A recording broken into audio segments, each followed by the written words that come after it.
안녕하세요. 저는 남편과 함께 아이 둘 키우고 살고 있는 주부입니다. 제 꿈은 행복한 가정을 만드는 것이었는데 남편 덕에 그 꿈을 이루고 살고 있습니다. 제가 남편을 만나 연애하던 시절 시댁에 인사를 드리러 갔을 때가 생각나는데요. 아버님이 저를 얼마나 좋게 봐주셨는지 딸처럼 지내자고 하셨습니다. 아버님이 저를 예뻐해 주신 것도 참 좋았지만 그보다 집안 분위기가 너무 좋았습니다. 남편의 가족은 정말 화목하더라고요. 사실 제 부모님은 제가 어릴 때 이혼을 하셔서 따로 살다 보니 그런 화목함이 너무 부러웠습니다. 그런데 시댁에 가면 마음이 편해지고 저를 딸처럼 잘 대해주시니 마냥 좋았어요. 특히 시댁은 딸이 없다 보니 저를 많이 아껴주셨는데 일도 잘 안 시키시고 아무것도 못하게 하셨습니다. 다 먹었어? 네. 그럼 저기 거실로 가서 TV나 보고 있어. 아니에요. 설거지는 제가 할게요. 설거지는 할 사람이 다 따로 있어요. 식기세척기 돌리시려고요? 이거 얼마나 된다고 아버지가 하실 거야? 여보! 알았어. 설거지는 내가 해야지. 에휴. 이렇게 힘을 줘서 닦아야 깨끗하더라고. 그래야 힘 좋은 남자가 설거지하는 거야. 너 그거 몰랐지? 시댁에 가면 어머님이 맛있는 밥도 해주시고 아버님은 설거지를 하셨습니다. 그런 환경에서 자란 남편은 아버님 대신 직접 설거지를 하기도 했고요. 제가 꿈꾸던 그런 모습이라 솔직히 시댁에 거의 매일 와도 좋겠다 싶었습니다. 저는 결혼 후 1년 만에 첫 아이를 가졌는데 임신 기간 내내 시어머니 사랑을 넘치도록 받았습니다. 임신 초기 입덧이 심해서 거의 누워만 있었는데 어머님은 제가 좋아하는 음식을 사러 먼 곳까지 지하철을 타고 다녀오시기도 했습니다. 미니야, 이건 입에 맞아? 네, 너무 맛있어요. 다행이네. 내가 넉넉하게 사와서 냉동실에 넣어뒀으니까 이따가 대우 퇴근하고 오면 데워달라고 해서 먹어. 네가 직접 하지 말고. 그 정도는 제가 해도 되는데요. 이럴 때 실컷 시켜. 대우 씨는 평소에도 너무 잘해요, 어머님. 그래? 내가 교육 하나는 잘 시켰네. 그런데 안 힘드셨어요? 지하철로 1시간도 넘는 거리인데. 뭐 힘들어? 운동한다 생각하고 갔다 왔더니 괜찮아. 저는 그렇게 행복한 임신 기간을 보내고 무사히 출산도 했습니다. 조리원에서 2주간 있다가 친정엄마가 사시는 집으로 가려고 했는데 엄마도 일을 하셔서 제대로 봐주지 못하실 것 같다고 하여 그냥 집으로 왔습니다. 그런데 어머님이 아직 무리하면 안 된다고 하시면서 시댁으로 오라고 하셨습니다. 친구들은 시댁에 왜 들어가냐면서 불편해서 하루도 못 버틴다며 차라리 돈 써서 이모님을 부르라고 하더라고요. 하지만 이미 어머님이 어떤 분인지 겪어봤기 때문에 고민 없이 시댁으로 갔어요. 집보다 시댁이 더 크기도 했고 남편도 집에서 혼자 편하게 출퇴근하면 되겠다 싶었습니다. 어머님은 확실히 아이를 보는데 정말 능숙하셨습니다.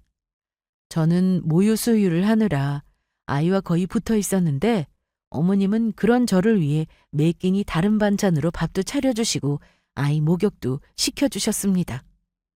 아버님은 사업하시느라 퇴근 시간이 일정하지 않았는데 제가 아기와 시댁에 들어온 뒤로 거의 매일 일찍 들어오셨습니다. 그런데 남편도 집이 아닌 시댁으로 퇴근을 할 때가 많았어요. 아니, 태호 너는 왜 여기로 왔어? 내일 출근하는데 집으로 가지 않고?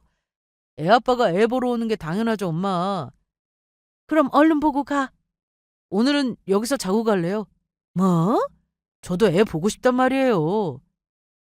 시댁에서 너무 편하게 지내다 보니 저는 원래 2주만 있다가 집에 오기로 했는데 1달을 꽉 채웠습니다. 사실 1달도 좀 아쉬웠어요. 그런데 어머님이 잠도 제대로 못 주무시고 힘든 게 눈에 보여서 더는 안 되겠다 싶어 집으로 갔습니다. 시부모님도 너무 좋으시고 남편도 자상한 사람이다 보니 저는 항상 감사한 마음으로 살았습니다. 그리고 2년 뒤 저는 둘째를 낳았고 여전히 시댁에서 사랑을 받으며 지냈습니다. 아이들도 시댁에 가면 시부모님을 정말 잘 따랐고요. 저는 성격이 그리 살가운 편은 아니었습니다. 남편과 연애할 때도 애교가 없다 보니 오히려 남편이 저에게 애교를 부릴 때가 많았거든요. 이런 제 성격에 결혼해서 시부모님한테 잘하려고 애쓰다 보니 어렵게만 느껴질 때도 많았는데 부침성 있게 하려고 노력하고 어머님하고 얘기도 많이 나누고 하다 보니 금방 친해지게 되었네요. 무엇보다 시부모님이 저의 이런 성격을 잘 알고 계셔서 항상 배려를 많이 해주셨습니다. 시댁은 명절을 제외하고도 제세가 좀 많은 편이었어요. 큰 집이라 명절에는 친척분들도 많이 오셨고요. 그래서 어머님과 제가 할 일이 많았는데 힘든 건 없었습니다. 오히려 북적북적한 그런 분위기가 좋아서 시댁 가는 게 싫거나 하진 않았어요. 그렇게 행복한 결혼 생활을 하던 중 동서가 들어오게 되었습니다. 동서는 저와 성격이 정반대였습니다. 아주 활발했죠. 시댁에 첫 인사를 오던 날 동서를 봤을 때 느낌이 왔습니다. 서로 친해지긴 어렵더라고요. 저와 달라도 너무 달랐는데요. 첫 인사였는데 동서는 어머님의 팔짱을 끼고는 콧소리까지 냈습니다. 아버님한테도 마찬가지였고요. 동서는 저보다 어리고 얼굴도 예뻤기에 동서의 그런 애교는 시댁에서 인기 만점이었습니다. 식사 후 술술 집에 가는 분위기여서 저도 일어나 가려고 하는데 그때 어머님이 저를 부르시길래 주방으로 갔습니다. 어머님 왜요? 이거 반찬인데 가지고 가라고. 아까 싸놨어. 여기 안에 냉동식품도 있으니까 집에 가자마자 냉동실에 넣어야 한다. 네, 어머님 잘 먹을게요. 그런데 그때 동서가 주방으로 와서는 저와 어머님 사이를 억지로 비집고 들어왔습니다. 우와, 어머님 이게 뭐예요? 이거 반찬이야. 저도 결혼식 올리고 진짜 며느리 되면 해주실 거죠? 당연한 소리. 그리고 몇 달 뒤 동서는 서방님과 결혼을 했고 시댁의 며느리는 저를 포함해서 둘이 되었습니다. 저는 솔직히 동서와 잘 지내보고 싶었습니다. 성격이 달라서 걱정이었지만 시댁에서 자주 보고 살 텐데 사이가 좋으면 편하겠다 생각했어요. 한편으로는 제 성격이 먼저 다가가고 그런 편은 아니어서 걱정이 좀 컸습니다. 당신도 참 뭐 그런 걸로 걱정을 해. 그냥 당신 하던 대로 하면 돼. 그래도 동서는 나랑 좀 다르니까. 쓸데없는 걱정이라니까. 너무 잘하려고 해도 스트레스야. 그거 몰라? 아무리 가족이어도 안 맞는 사람이 있기 마련이니까 너무 억지로 친해지려고 애쓰고 그러지 마. 내가 볼 때 당신이 지금처럼만 하면 재수 씨도 당신하고 친해지고 싶어 할걸? 남편의 말을 듣고 나니 마음이 좀 편해지긴 했지만 그래도 내심 신경이 쓰이긴 했습니다. 그런데 괜한 걱정이 아니더라고요. 동서가 저를 의식하는 게 느껴졌습니다. 이건 제가 느끼는 거라 다른 사람에게 말하기도 좀 그렇더라고요. 제가 이걸 느낀 건 동서가 들어오고 나서 시댁에서 외식하러 간 날이었습니다. 시댁 바로 길 건너에는 백화점이 하나 있는데 걸어서 갈 만큼 가까웠습니다. 그래서 시댁에서 다 같이 모여 백화점에 가서 식사를 하고 구경을 하던 중이었어요. 그런데 어머님이 저를 부르시길래 어머님이 계신 쪽으로 갔는데 그곳은 주얼리 매장 앞이었습니다. 저거 너무 예쁘지 않아? 네, 너무 예뻐요. 그런데 가격이 좀 사악하네요. 가격을 뭐하러 봐. 디자인이 마음에 드는지 그것만 봐봐. 다 예쁜데요? 내가 미니 너한테 하나 사주고 싶어서 그러니까 골라봐. 아니에요, 어머님. 이거 너무 비싸요. 네가 내 며느리로 들어오고 나서 고생 많이 하는 것 같아서 그래. 그 많은 제사도 불평 없이 다 하고. 제가 뭐 한 게 있나요? 요즘 며느리들이 그런 거 좋아해? 다 싫어하지. 그런데 그때 동서가 뒤에서 막 뛰어오더니 여기서 뭐 하세요? 목걸이 좀 보고 있었어. 아, 어머님, 이거 말고 제가 보여드릴 게 있는데 그거 보러 가요. 네? 그러면서 동서는 어머니 팔짱을 끼고는 저를 앞질러서 가버렸습니다. 동서의 행동이 기분 나쁠 때가 참 많았지만 뭐라고 하지는 않았습니다. 지적하기도 애매했고요. 얼마 뒤 추석이 되어 저희는 또 시댁에 갔는데 저는 남편과 전날 도착해서 음식을 준비하고 있었습니다. 큰 상을 2개나 이어붙여서 차례상을 차려야 했기 때문에 음식의 양도 정말 많았는데요. 아버님이나 남편까지 모두 같이 하다 보니 힘든 것도 모르고 했습니다. 이날 동서와 서방님은 저녁 늦게나 되어서 왔습니다. 그런데 남편의 사촌 형제들도 와 있었는데 동서가 저에게는 인사를 하는 둥 마는 둥 하더니 다른 친척들한테 가서 하하호호 얘기하며 웃고 떠들더라고요. 그렇다고 동서한테 가서 왜 인사를 그렇게 하냐고 따지는 것도 웃기고 그러려니 했습니다. 음식을 하느라 바쁘기도 했고 가족들이 다 모인 자리에서 괜히 분위기를 안 좋게 만들고 싶지도 않았고요. 큰애야, 너 안방으로 잠깐 와봐. 네, 어머님. 한참 음식을 하고 있는데 어머님이 저를 방으로 따로 부르셔서 갔습니다. 어머님 왜요? 자, 이거 봐봐. 어머님이 저에게 주신 건 저번에 백화점에서 봤던 그 목걸이였습니다. 그때 마음에 드는 디자인을 골라보라고 하셔서 한참 쳐다봤는데 그걸 어머님이 알아보셨는지 정확하게 그 목걸이를 사셨더라고요. 이걸 언제 사셨어요? 다음날 네 아버지랑 가서 사왔지? 이거 고르려고 했던 거 맞지? 네, 그런데 너무 비싸요, 어머님. 내가 며느리한테 이 정도도 못 해줘? 둘째 보면 또 난리 나니까 얼른 넣어둬. 감사합니다. 다음에 애들 여기다 맡겨놓고 우리 아들하고 둘이 데이트하러 갈 때 하고 나가. 동서가 전에 시댁에 와서 어머님이 쓰던 가방을 잔뜩 받아간 적이 있었습니다. 어머님이 젊은 시절에 쓰셨던 명품 가방이 있으셨는데 관리를 잘하셔서 지금 들어도 좋을 정도였어요. 예쁜 게 많아서 어머님은 동서와 저한테 골라서 가져가라고 하셨습니다. 하지만 동서는 다 마음에 든다며 딱 하나 남기고는 모두 가지고 갔어요. 가방 욕심이 딱히 없던 저는 그 남은 것도 너무 좋아서 감사하다고 말씀드리고 가져왔습니다.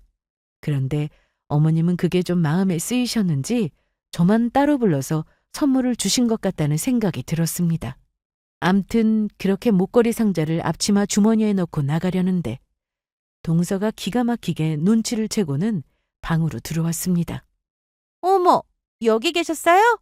주방에 가니까 안 계셔서 여기 와본 건데. 그런데 여기서 뭐 하세요? 나 먼저 나갈 테니까 너희도 얼른 나와서 음식 마저 하자. 네, 어머님, 저도 같이 가요. 그런데 동서가 제 팔을 붙잡았습니다. 형님, 여기서 어머님하고 무슨 얘기했어요? 별 얘기 안 했어. 별 얘기 아닌 것 같은데요? 혹시 뭐 주셨어요? 뭔데요? 왜 저만 빼고 동서한테 주려고 했어. 그러면서 저는 앞치마에 들어있던 메모지 하나를 동서에게 건넸습니다. 이 종이는 어머님이 저에게 시장 가서 사와야 할 목록을 적어서 주신 거였어요. 그거 음식하는데 더 필요하다고 시장 가서 사오라고 하셨거든. 동서가 좀 사다 줘. 난 어머님하고 음식해야 해서. 그럼 부탁할게. 아, 형님! 그 말을 하고 저도 방에서 나왔습니다. 사실 입장이 바뀌었다면 저도 기분이 나빴을 겁니다. 저 몰래 동서한테만 어머님이 몰래 목걸이를 준 걸 알았다면 기분 좋을 리가 없죠. 하지만 별로 미안한 마음은 들지 않았네요. 평소 동서의 행동을 보며 도가 지나치다 싶을 때가 한두 번이 아니었으니까요. 시댁에 오면 동서는 어머님 옆에서 떠날 줄을 몰랐고 방에 들어가서 어머님이 가지고 계신 목걸이나 귀걸이가 예쁘면 달라고 온갖 아양을 떨어서 받아낸 적도 많았거든요. 그리고 어머님은 저에게만 선물을 해주시는 건 아니고 동서한테도 해주시기에 동서를 신경 쓰지 않기로 했습니다. 동서가 저를 별로 좋아하지 않는다는 게 느껴졌는데 그래도 신경 쓰지 않았습니다. 순간순간 기분이 나쁘기도 했으나 매번 신경을 쓰면 스트레스를 받는 건 저였으니까요. 암튼 추석이 지나고 저희는 얼마 뒤 이사를 갔습니다. 전보다 더 좋은 집이었죠. 그렇다고 엄청 크고 비싼 곳은 아니었고 조금씩 평수를 넓혀가며 살고 있었습니다. 결혼 당시 둘이 가진 돈의 대출을 조금 받아서 전세로 신혼집을 얻었는데 3년 뒤 자가로 아파트에 들어가게 되었습니다. 20평대였는데 아이도 생기고 나니 방이 3개는 되어야 할 것 같아 이사를 정말 많이 다녔습니다. 그리고 얼마 전 이사한 집은 33평으로 집 크기도 좋고 방도 3개, 화장실 2개라서 아이들한테 방 하나씩 내어주고 단란하게 살기 좋은 그런 집이었습니다. 짐 정리가 어느 정도 되고 나서 집들이도 했는데 시댁에서는 이것저것 살림살이도 사주셨습니다. 그런데 이날 동서와 서방님은 또 제일 늦게 왔습니다. 어머님, 아버님, 제가 늦었어요. 그래. 오느라 고생했다. 그런데 너 빈손이야? 네? 아무리 그래도 네 형님이 이사해서 집들이 하는 건데 휴지라도 사오지. 어머님, 괜찮아요. 수연이 저 자식 참 센스가 없단 말이야. 아, 형, 내가 급히 오느라 못 챙겼어. 내가 밥 먹고 바로 나가서 사올게. 됐어, 그냥 해본 말이야. 얼른 와서 먹어. 재수 씨도 많이 드세요. 네, 아주버님. 저는 동서가 빈손으로 온 건 이해합니다. 그런데 좀 얄미웠어요. 어머님이 저희 집에 뭘 선물해 줬는지 꼬치꼬치 묻기만 했거든요. 저한테 와서도 어머님, 아버님이 뭘 사줬냐고 자꾸만 물어서 대충 얘기하고 말았습니다. 동서는 시댁에 가면 양손 가득 뭔가를 그렇게 들고 옵니다. 시부모님 드실 영양제, 건강식품은 물론 동서 친정에서 음식을 했다며 반찬에 떡까지 싸올 때가 많았죠. 저는 친정에서 그런 걸 해줄 사람이 없으니 그 점은 좀 부럽더라고요. 암튼 동서는 다른 사람과 저를 대할 때 너무 티나게 행동하는 게 눈에 보여서 저를 싫어한다는 게 바로 느껴질 정도였습니다. 그걸 저만 아는 게 아니라 남편도 잘 알고 있었습니다. 하지만 남편도 저와 성격이 비슷한 편이다 보니 말해봤자 싸움만 나고 우리가 윗사람이니까 무시하자고 하더라고요. 시댁 식구들은 진짜 사이가 좋아서 모임도 많았는데 동서가 들어오기 전부터 모임이 많았다 보니까 시부모님과 저는 자주 만나서 정도 금방 들었고 서로 신뢰가 두터운 정도였습니다. 그러던 어느 날 시댁에 가서 저녁을 먹고 난 뒤 맥주 한 잔씩 하게 되었습니다. 그냥 가볍게 먹는 정도였는데 동서는 이날 정말 많이 마셨습니다. 천천히 마셔, 동서. 에이, 괜찮아요. 맥주가 술이에요? 음료수죠? 그래도 벌써 취한 것 같은데. 취하다뇨. 멀쩡해요. 그러면서 다른 사람들이 한 잔씩 마실 때 동서는 혼자 2잔, 3잔 이렇게 마셨습니다. 혼자 화장실도 자주 왔다 갔다 하다가 냉장고에 한 병 남아있던 소주를 꺼내와 혼자 섞어 마시기까지 했습니다. 이날 아버님이 그만 마시라고 동서에게 여러 번 말씀하셨는데도 동서는 애교를 부려가며 괜찮다고 하면서 계속 마셨습니다.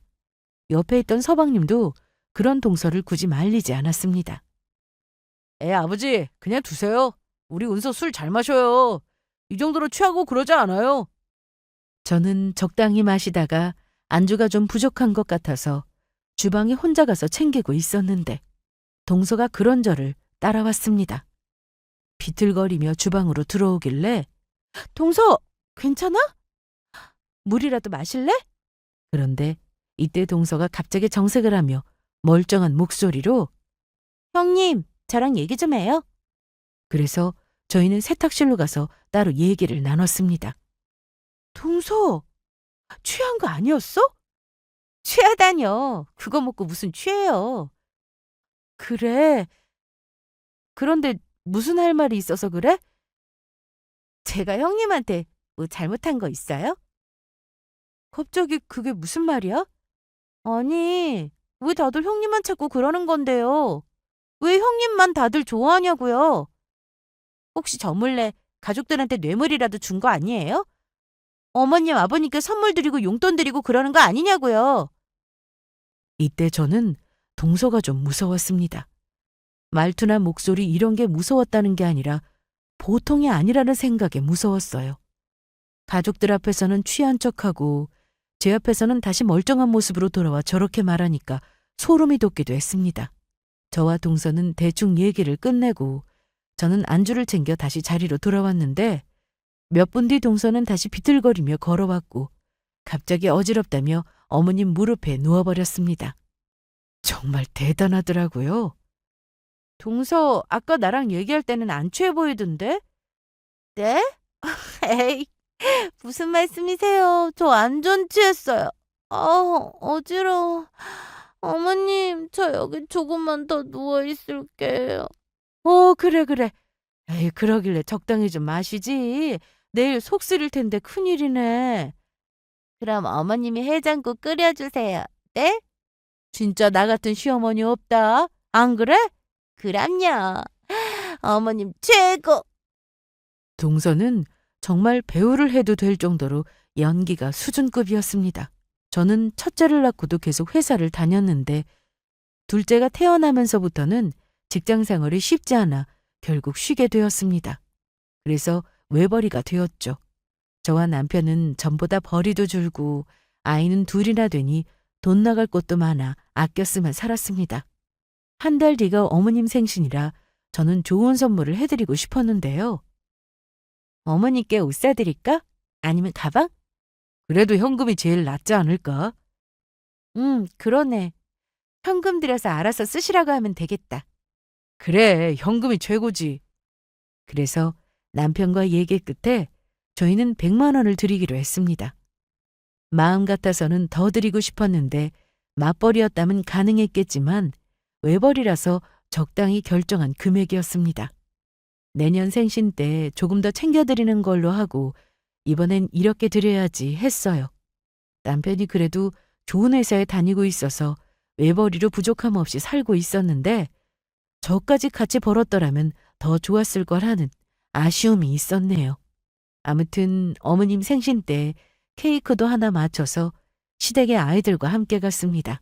이날 나가서 외식하기로 했기 때문에 남편이 미리 식당을 예약해둔 상태였습니다. 어서 와, 우리 손주들. 어머님, 화장하셨어요? 너무 고우세요. 너무 진하지 않아? 좀 지울까? 에이, 엄마, 보기 좋아요. 그냥 두세요. 그런데 수연이는 아직 안 왔어요? 곧 도착한다고 전화 왔어. 얘는 꼭 이렇게 늦더라. 나도 차 막힌다는데 별 수 있어? 동서네가 오면 바로 나갈 생각으로 시부모님과 거실 소파에 앉아 있었는데 얼마 되지 않아 바로 동서와 서방님이 도착했습니다. 그런데 동서가 준비한 어머님의 선물은 대단했습니다. 명품백을 사왔더라고요. 자, 다 왔으니까 얼른 갑시다. 잠시만요, 아주버님. 이것만 어머님께 드리고요. 선물은 우리 다녀와서 보자. 안 돼요. 이거 열어보는 거 5분도 안 걸리니까 얼른 보세요. 그러면서 동서는 자기가 들고 온 커다란 쇼핑백에서 상자 하나를 꺼내더니 그 안에서 가방을 꺼냈습니다. 아니, 너네 무슨 돈이 있다고 이걸 사왔어? 이 비싼 가방을? 이 정도는 할 수 있어요. 어때요? 마음에 드세요? 멋지네. 좋다. 한번 들어보세요. 거울도 보시고요. 이야, 우리 엄마 진짜 멋있다. 동서가 사온 가방은 딱 봐도 신상이었고 300은 넘어 보였습니다. 형님은 뭐 준비하셨어요? 왜 아무것도 없어요? 네? 벌써 드린 거예요? 난 아까 봉투 드렸어. 봉투요? 아, 현금 드렸구나. 얼마요? 얼만데요? 뭘 그렇게 물어? 우리 식당 예약한 시간 늦겠다. 얼른 나가자. 동서는 결혼과 동시에 회사를 그만뒀습니다. 서방님 혼자 일을 하는데 서방님도 집에서 거리가 있는 중소기업에 다니느라 사옥에서 생활하다가 주말에만 집에 간다고 했습니다. 그래서 한 달 월급이 그렇게 크지는 않다고 들었는데 저런 명품백을 사와서 저도 좀 놀라긴 했습니다.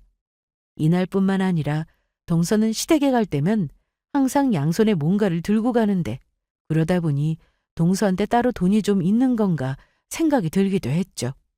시댁은 아버님이 젊은 시절부터 사업을 하셨기 때문에 여유가 있는 편이었는데 제가 결혼하고 나서 한참 잘 되다가 동서가 들어온 시기에 조금씩 문제가 생기기 시작했습니다.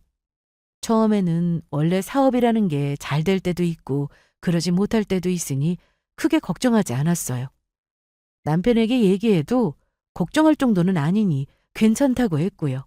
그런데 남편이 퇴근하고 시댁에 가는 날이 많아지면서 아버님 사업에 문제가 보통 일이 아니라는 걸 알게 되었습니다. 좀 어때? 많이 심각해? 그런 것 같아. 아버지가 어떻게든 막아보려고 하시는데 잘 모르겠다. 어떻게 해야 하는지. 내일 내가 좀 알아보기로 했어. 아빠가 아는 변호사가 있다고 하셔서 찾아가 보려고. 그 정도야? 어, 얘기 들어보니까 심각하네. 잘 풀려야 할 텐데. 그래야지. 내가 그렇게 해야지. 남편의 말을 들어보니 같이 일하는 직원 한 명이 횡령을 하게 되면서 자금에 문제가 생겼고 아버님이 다른 곳에서 자금을 융통해서 처리했지만 문제가 그뿐이 아니라고 했습니다. 힘든 고비를 넘기고 나면 또 문제가 생기다 보니 아버님의 사업은 결국 망하게 되었는데 시댁은 어쩔 수 없이 이사를 가야 하나 하던 상황에 이르게 되었습니다. 시댁은 시부모님이 정말 오래 산 집이었는데 동네 사람들도 다 알고 그런 동네를 벗어나 다른 곳으로 가야 하니 어머님이 많이 속상해 하시는 게 눈에 보였습니다. 이 문제로 아버님과 어머님은 정말 자주 다투셨는데 결국 집은 그냥 두고 어머님과 아버님이 가지고 계셨던 다른 재산을 싹 다 처분하기로 하셨습니다. 아버님은 계속해서 사업을 다시 일으켜 세우겠다 하셨지만 가족들 반대로 사업도 완전히 접게 되셨습니다. 그런데 이런 상황에 동서가 보이지 않았습니다. 서방님도요. 동서는 원래 시댁에 자주 왔고 어머님 아버님께 잘 보이려고 애쓰는 그런 사람이었어요. 그렇지만 힘든 일이 있으면 어떻게든 안 하려고 하던 그런 사람이기도 했죠. 얄미웠지만 제가 윗사람이니 항상 그냥 넘어갔습니다. 암튼 동서는 무슨 일이 있든 시댁에 꼭 찾아갔는데 이런 상황에 안 보이니 좀 이상했어요. 시댁이 어려운 상황이니 동서가 진작에 와서 도움을 줄 거라고 생각했는데 아니었죠. 동서는 시댁에서 가진 재산을 다 처분했다는 소식을 들은 이후에는 아예 발걸음을 하지 않았습니다. 그래도 전화 정도는 가끔 한다고 들었는데 전화나 문자도 안 한 지 오래되었다고 하더라고요. 한마디로 시댁이 부자였을 때는 그렇게 잘했는데 시댁이 망하고 나니 명절이고 생신날이고 아예 오지 않았어요. 아버님 생신 때는 집안 분위기도 그래서 가족끼리 모여 시댁에서 저녁을 먹었습니다. 그런데 이날 동서나 서방님은 참석하지 않았습니다. 어머님도 동서를 찾지 않으셨고 굳이 전화하라는 말씀도 없으셔서 저도 그냥 뒀는데요. 몇 달 뒤 설에도 동서와 서방님은 아무 연락도 없이 시댁에 오지 않았습니다. 저와 남편은 설 전날 시댁에 갔는데 아무래도 동서가 올 기미가 보이지 않아 따로 나와서 동서에게 전화를 걸었습니다.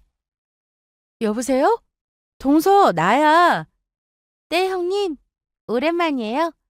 어떻게 된 거야? 그동안 전화도 안 받고 저번 아버님 생신 때 오지도 않고. 그렇게 됐어요. 그런데 왜 전화하셨어요? 내일 설인데 안 와? 저 지금 남편이랑 친정 왔어요. 그래? 그럼 여기는 내일 올 거야? 아니요. 저희 친정 식구들하고 내일 여행 가요. 뭐? 어머니께는 전화 드렸어? 뭐하러 해요.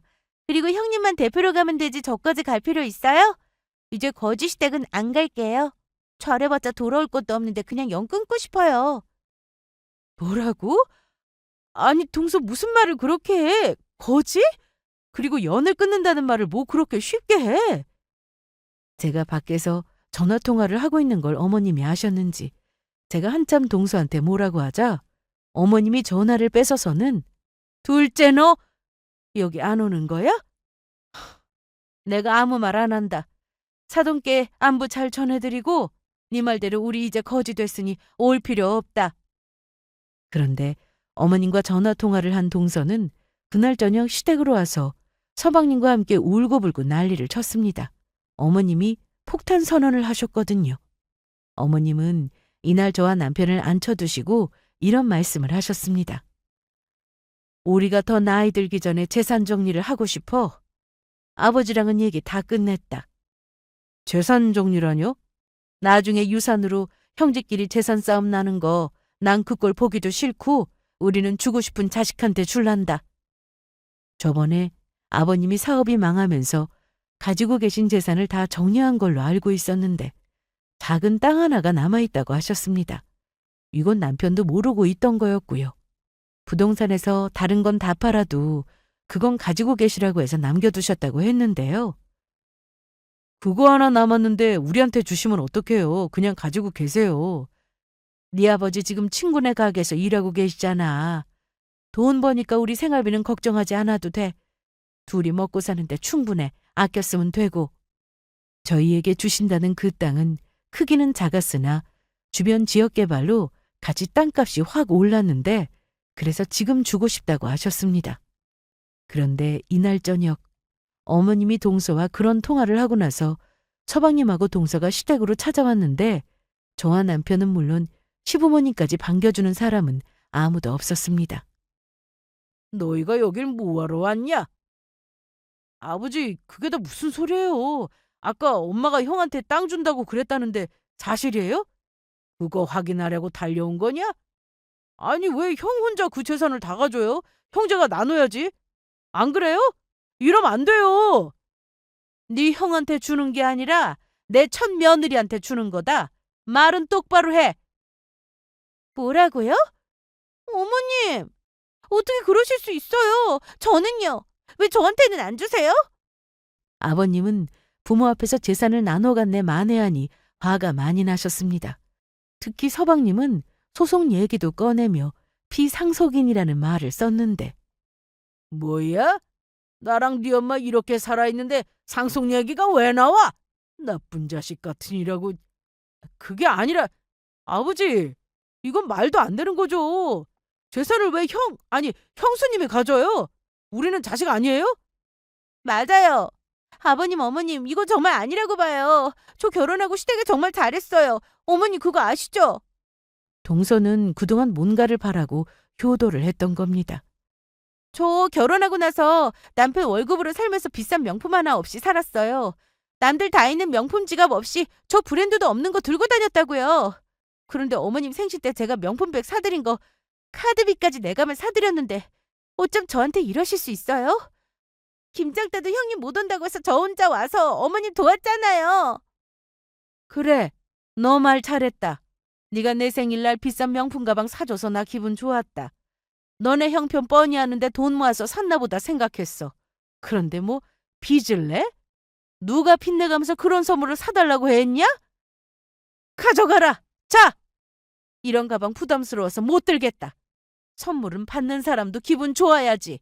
그렇게 주면 안 되는 거야. 그리고 김장? 네 형님은 사돈어른 편찮으시다고 해서 병원 때문에 못 온 거다. 그날 네가 내 앞에서 우리 첫째 며느리 욕을 얼마나 했는지 기억은 해? 내가 귀가 다 아플 지경이었어. 그러지 말라고 해도 계속하고 돕는다고 와서는 입만 바쁘게 움직여지 네가 한 게 뭐 있냐? 내가 다 해놓은 거 통에 담고 수육해놓은 거 그대로 싸서 집으로 가져간 게 너다. 아니냐? 그래도 와준 게 고마워서 김치도 싸주고 고맙다는 말도 했어. 수고비도 돈으로 줬다. 그런데 뭘 했다고 생색을 내는 거야? 이날 어머님은 그동안 쌓인 게 많으셨는지 끝도 없이 말씀하셨습니다. 어머니 그래 입 안 다물어? 네가 그동안 우리 첫째한테 얄밉게 군 거 내가 모르는 줄 알아? 은근슬쩍 내가 안 볼 때 티 안 나게 놀고 네 형님만 죽어라 일하게 하다가 내가 볼 때만 열심히 하는 척.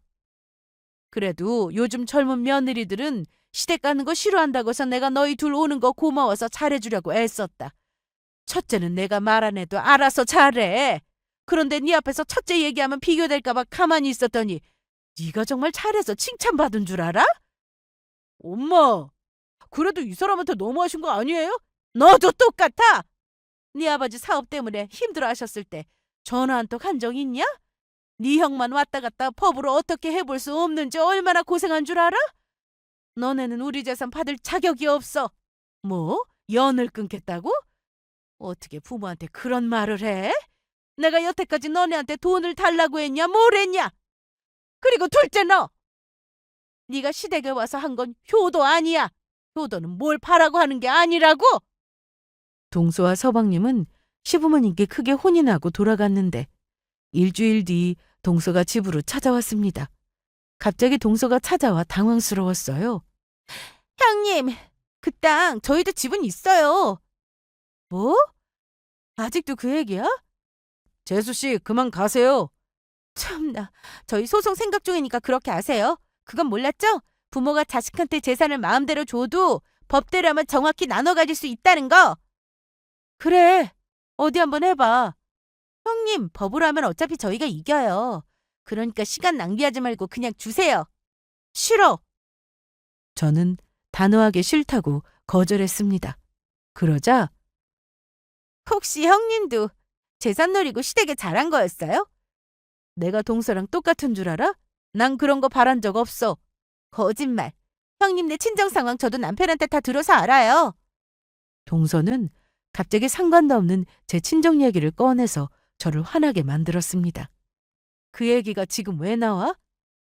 형님네 친정 부모님 이혼하셨다면서요? 그런데? 형편도 그저 그랬다던데. 그런 환경에서 자랐으니까 그렇게 욕심이 그득그득한 거 아니에요? 땅 준다고 하니까 얼씨구나 혼자 꿀꺽하려고 한 거잖아요, 지금! 동서의 말에 남편이 나서려고 했는데 저는 못하게 하고는 동서의 뺨을 때려버렸습니다. 뭐예요? 저 지금 때렸어요? 야, 말 조심해. 나오는 대로 말한다고 그게 다 말인 줄 알아? 우리 부모님 이혼하셨어도 나한테는 좋은 분들이야. 화목하지 못한 가정에서 자란 건 맞지만 동서한테 그런 말 들을 이유 없어. 그리고 소송 얼마든지 해봐. 용건 끝났으면 빨리 꺼져. 내가 못할 것 같죠? 기다려요. 그래 해봐. 하나도 안 무서우니까. 동서는 끝까지 악을 쓰며 나갔는데 너무 화가 나서 동서가 나가고 난 직후 다리에 힘이 풀려 그대로 주저앉아 버렸습니다. 괜찮아? 그러니까 내가 나서게 두지. 내가 더 세게 때리는 건데. 내가 전부터 한 대 때리고 싶었어. 잘했어. 내 속이 다 후련하더라. 그런데 어디서 그런 깡이 나왔어? 남한테 싫은 소리 못하는 사람이? 아, 몰라. 그런데 소송하면 정말 동서 말대로 되나? 뺏기면 어떡해? 다른 사람은 몰라도 동서한테 그 땅 주는 건 안 돼. 바로 팔아버릴 텐데. 걱정하지 마. 소송 자체가 안 될걸? 동서는 이날 저희 집에서 그 난리를 쳐놓고도 시댁에 가서 또 한 번 난리를 쳤습니다. 이때가 정말 대박이었어요. 부모님 앞에서 돈을 내놓으라고 대놓고 난리치는데 솔직히 미친 사람처럼 보였습니다. 그리고 무서웠죠. 아버지! 진짜 끝까지 이러신다 이거죠? 왜 또 왔냐? 돈 얘기하러 왔냐? 저도 어쩔 수 없어요. 유리분 청구 소송 그거 할 겁니다. 소송에서 제 목숨 꼭 받아내고 말 거라고요. 바빠 죽겠는데 왜 일을 복잡하게 만드셨어요? 저와 남편이 이걸 안 알아본 게 아닙니다. 어디서 본 건 있어서 유언대로 자식들한테 재산을 줬다가 못 받는 자식이 소송을 걸면 법대로 줘야 한다고 했던 게 생각이 났거든요. 드라마에서 본 것 같아 확실하게 알아보려고 변호사 사무실도 찾았는데 이 소송은 부모님이 살아계시면 못한다고 했습니다.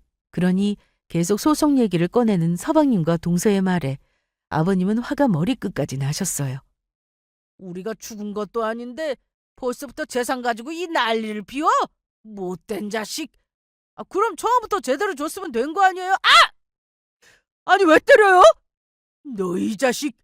내가 사업 망해갈 때 빚이 늘어나니까 빚상속은 피하려고 영 끊자고 했던 거 내가 모르는 줄 알아?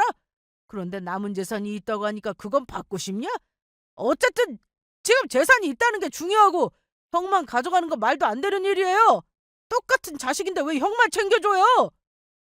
네 처가 저 모양인데 우리가 주고 싶겠냐? 그리고 네 형을 봐라. 결혼할 때 우리한테 1원 하나 지원해달라고 하지도 않고 첫째랑 알아서 살림 꾸려서 저렇게 잘 산다. 그런데 넌 네가 모은 돈이 있기는 했어. 회사 기숙사에서 살면서 월급 받으면 다 써버리고 돈 한 푼 못 모아서 우리가 집었는데 보태주고 신혼 여행비까지 대줬다. 그런데 너는 고마워하기는커녕 당연하게 생각했지. 그런데 뭐 이쁘다고 너한테 재산을 줘? 우리는 이미 너한테 해줄 만큼 다 해줬어. 더 이상 바라지 마. 아버지, 진짜 이러실 거예요? 저 가만히 있지 않을 거예요. 참나. 그리고 니네 하는 꼬라지를 보고 우리 죽고 나서 이 집도 욕심낼 게 뻔한데 우리 살아있을 때 이 집도 형한테 다 줄 거니까 그런 줄 알아. 아버님, 진짜 왜 그러세요? 혹시 벌써 치매 오신 거 아니에요? 왜? 치매? 동서는 대놓고 막말도 서슴지 않았습니다. 치매라니? 우리는 건강하게 오래오래 살 거다. 너네 같은 불효자식 우리도 필요 없어. 네 말대로 영 끊자. 영 끊고 살자. 지금 당장 이 집에서 나가. 이날 서방님은 아버님에게 많이 맞고 동서와 함께 쫓겨나듯 집에서 나갔습니다. 그리고 먼저 연을 끊겠다던 동서는 그날 이후 시댁을 계속 찾았지만 문전박대를 당하고 말았습니다. 저한테도 계속해서 전화를 걸었는데 저는 받지 않았어요. 동서가 끈질기게 계속 연락을 했던 이유는 남편의 말대로 소송 자체가 불가했기 때문이었습니다. 부모님 돌아가시고 나서야 소송을 해볼 수 있다고 하는데 그것도 알아보지 않고 시댁에 와서 막말에 해서는 안 되는 말까지 했으니 저와 남편에게 계속해서 연락을 해왔던 거죠. 저는 시댁에서 받은 땅이 욕심나서 동서네한테 안 주려고 그런 게 아닙니다. 동서나 서방님이나 좋은 사람들이었다면 제가 왜 혼자 그 땅을 갖겠어요? 시부모님을 설득해서 형제간 싸움이 나지 않게 잘 해결하려 했겠죠. 하지만 이건 누가 봐도 말도 안 되는 일이었습니다. 동서는 시댁에 그간 해드린 것들이 카드 할부로 긁은 거라서 서방님이 월급을 받아오면 70%가 카드값으로 나간다고 했습니다. 서방님이 남편에게 전화해서 돈 얘기를 해서 알게 됐어요. 이 자식이 나한테 돈 빌려달라네? 서방님이? 지난달 카드값 못 냈다고 연초됐다고 하는데? 빌려줬어? 돈이 많아도 그 자식한테는 줄 돈 없어. 고생 좀 해봐야지. 그동안 집에서 돈 다 탔으면서 돈 귀한 줄 모르고 커서 그런가 아낄 줄도 몰라. 재수 씨도 똑같고 말이야. 한 사람이라도 돈 아끼는 사람이 있어야지 둘 다 저러면 어쩌냐. 동선의 얘기를 들으니 답답했습니다. 저한테는 친정 형편이 안 좋네 하면서 욕심이 가득하다고 비꼬더니 정작 본인들은 카드값도 못 내고 저렇게 산다고 해서 어이가 없었죠. 저는 평소 하던 대로 시댁과 여전히 잘 지내고 살았는데 대신 애들이 크다 보니 손도 많이 가고 신경 쓰며 사느라 전처럼 시댁에 자주 찾아가지는 못했습니다. 그럼에도 어머님은 종종 집으로 찾아오셔서 애들도 봐주셨어요. 어머님 죄송해요. 제가 좀 늦었죠? 괜찮아. 면접은 잘 보고 왔어? 아직 모르겠어요. 다음 주에 연락 준다고 하네요. 잘 됐으면 좋겠다. 어머님, 저녁 시간 다 됐는데 같이 저녁 드시고 가세요. 그럴까 그럼? 제가 금방 차려드릴게요. 그래, 어디 한번 차려봐. 저는 아이들이 없는 낮 시간에 일할 수 있는 일자리를 찾던 중이었는데 그래서 모집 공고가 뜨면 면접을 보러 다니느라 어머님께 부탁을 하곤 했습니다. 어머님은 제가 뭐든 해보려고 하는 것에 대해서 응원해 주셨기에 너무 감사했습니다. 힘도 났고요. 그렇게 여러 곳에 면접을 보러 다니면서 저는 한 곳에 합격을 했고 아이들을 등원시키고 출근해서 오후 2시까지 일을 하고 퇴근하는 생활을 시작했습니다. 월급은 적어도 일할 수 있으면 너무 감사했어요. 그리고 시부모님이 주신 땅은 저와 남편이 잘 관리하고 있었는데 전과 달라진 점이 있다면 그 땅에 저희가 건물을 올렸습니다. 큰 건물은 아니었어요. 땅이 워낙 작기도 해서 그에 맞게 올렸는데 얼마 전부터 건물 수익도 조금씩 들어오고 있습니다. 남편의 월급만으로도 충분히 생활이 가능했기에 건물 수익으로는 시부모님 용돈도 조금씩 드리고 해외여행 갈 계획도 세우고 있습니다.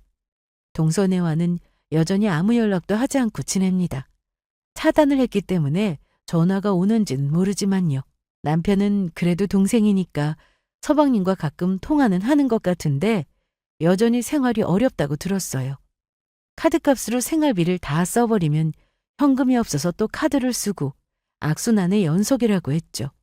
남편도 마음이 약해서 도와주고 싶은 마음이 있는 것 같은데 그래도 여기서 도와주면 정신 못 차린다고 하더군요. 그래도 남편은 아직은 도와주면 안 된다고 하면서 더 지켜봐야 한다고 했습니다. 저는 지금 너무 행복합니다. 동서네가 그렇게 되어서 행복하다는 게 아니라 시부모님과 여전히 잘 지내고 있고 하는 일도 생겼고 남편과 아이들 아프지 않고 건강한 것이 너무 좋습니다. 큰 욕심 부리지 않고 살다 보니 좋은 일은 절로 찾아오는 것 같아요. 앞으로도 더도 말고 덜도 말고 이렇게만 살면 좋겠다 싶습니다. 그럼 제 사연은 여기서 이만 마치도록 하겠습니다. 긴 사연을 끝까지 들어주셔서 감사드립니다.